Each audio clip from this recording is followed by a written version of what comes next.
96 offers on this home. Yes, 96 offers on this home. Why? It's a decent house in Brushy Creek, listed around 370.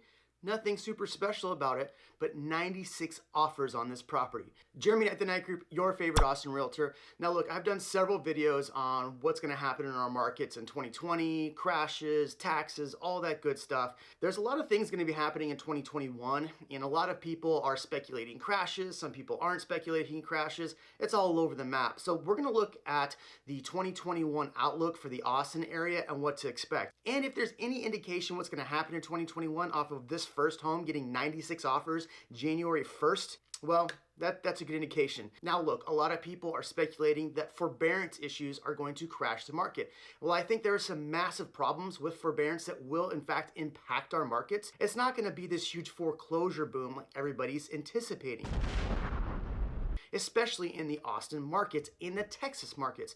But there is a side effect that will impact us, and we're gonna talk about that. So in order to talk about 2021 and project 2021, we need to talk about what happened in 2020. Real brief, really low builder inventory, very low inventory throughout all of Austin and really most of Texas. Low interest rates were causing this, and then people were leaving their states. Plus we had jobs like Oracle and Tesla coming here. So all these announcements are driving investors crazy into our market and flooding our markets, driving up prices and driving up really kind of this insanity. And to top all that off, in November, which is generally the slow time of year, Travis County saw a 19% increase in prices, Williamson saw an 18% increase in prices, and Hayes saw an 18% increase in prices.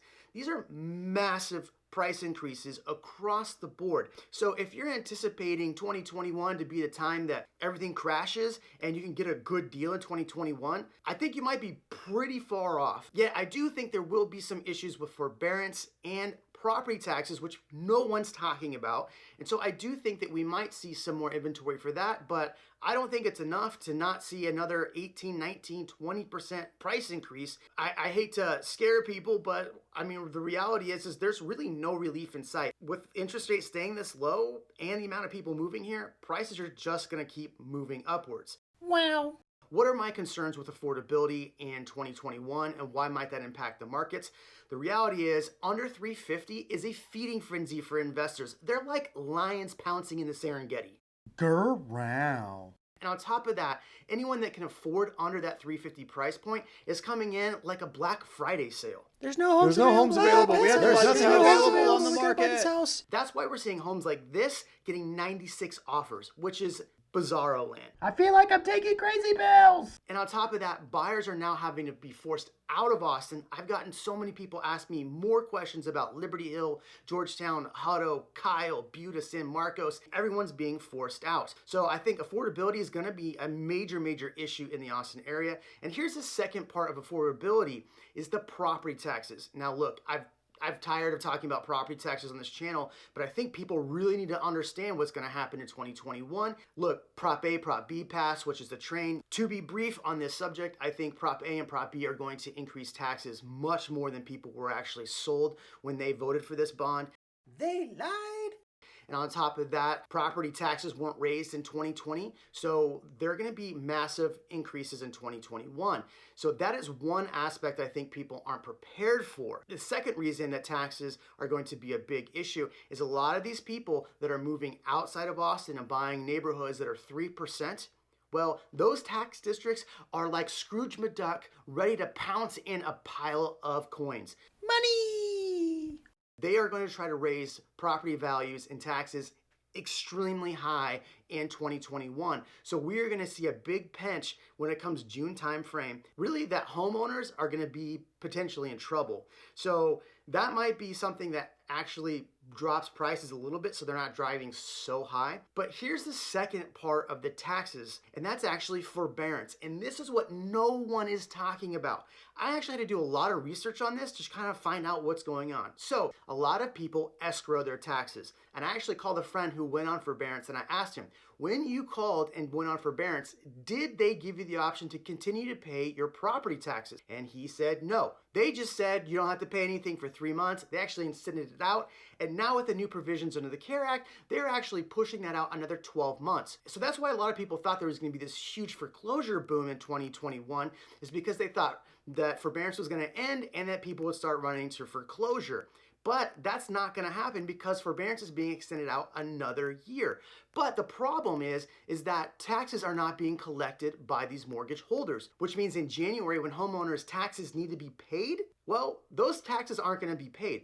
But luckily under the CARES Act and provisions and the things that were written in the last bills, $500 billion was set aside for tax districts that were going to need help, but there was really no provisions under the CARE Act that actually provided relief for taxes for homeowners. So we're going to see homeowners potentially with a lot of tax delinquencies going into 2021, which could potentially have them either go into foreclosure or have to sell their home quickly. So that could see more inventory. But again, I'm talking about how many people are moving here. I don't think that that's really going to affect things too much. But if you do have homeowners that are going to be tax delinquent and getting more taxes on top of that because of Prop A and Prop B, and or are in a tax district that's 3% tax rate, and now they're going to raise taxes even higher going into 2022, really people are going to start really considering selling their homes. The flip side is 96 offers on a home, so a lot of that inventory is going to get purchased. That's sold. So this is why I'm saying there's not going to be a massive turn in our markets, basically because so many people are moving here. Now look, if businesses stop moving here and the tax districts don't get their funds, Money. and they raise taxes where people have to leave, yeah, we could start seeing some major issues in the Austin area. And on top of that, in a lot of Texas markets, they're going to also get hit. Look, those tax districts, seeing all those values increase over the last year, 18%, 19%, legitimately, they are standing above that big pile of cash like Scrooge McDuck, ready to pounce. Money. So with all that chaos, one question that I'm getting from a lot of potential buyers is that, hey, I'm going to wait a full another year in order to purchase because maybe in 2022, all these issues line up and then prices go down in 2022, which I think might happen. 2022 might actually be a great year to buy a home. Here's the caveat to that. If prices do increase 18 to 20% this year, you're going to be paying on a $350,000 home $65,000 more next year to buy it. Well, if prices do come down, are they really going to come down 20, 30%? That's what we don't know. So while prices might be flattened and there might not be as many buyers in the 2022 market, keep in mind that businesses are still moving here and announcements are still being made. So while we might see some instability in 2022, it might be worth it to still buy a home in 2021. I don't have the big crystal ball. The reality is 2022, you most likely are still going to be paying more for that $350,000 home than you did this year. And on top of that, you're going to get a much smaller home and further out. So there you go. Jeremy Knight, the Knight Group, your favorite Austin realtor. Are we going to see a major crash in 2021? Probably not. Are we going to see a major crash in 2022? Probably not. I want to hear your questions and concerns in the comments, please. I do like to answer really good questions. If you're going to leave me a negative, cranky comment, I might not respond to it, or I'll tell you, oh, bless your heart. It's a Texas thing, y'all.